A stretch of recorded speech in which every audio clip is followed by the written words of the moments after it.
Hi guys, today I'm gonna be showing you how to fix text to speech not showing on your TikTok. So let's get started right now.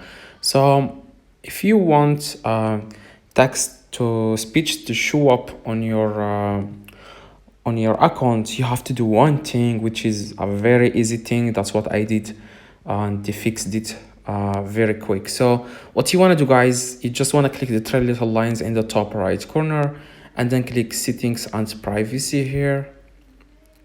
And after that you want to scroll down a little bit and see here, and then click report a problem, and then you want to click this paper in the top right corner, paper with a pen, small pen here.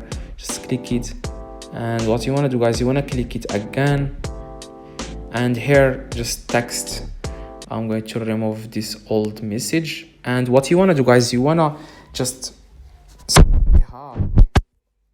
hi, please fix text to speech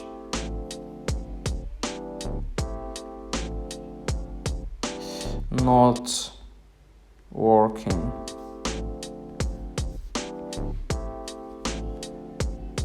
It doesn't show up on my account. Okay, that's exactly what you want to do, guys. You don't have to send the same message, but it will work. And then click done. Okay, and then click report. Just click report at the very bottom, and they will get back to you within 24 hours and they will fix the problem. So be patient, guys, and come back to this video within 1 day and see if it works. So if it worked for you, please drop a like. And if you want to get, guys, 1000 TikTok followers for free in just 1 minute, click in the video in the screen right now to get 1000 TikTok followers for free.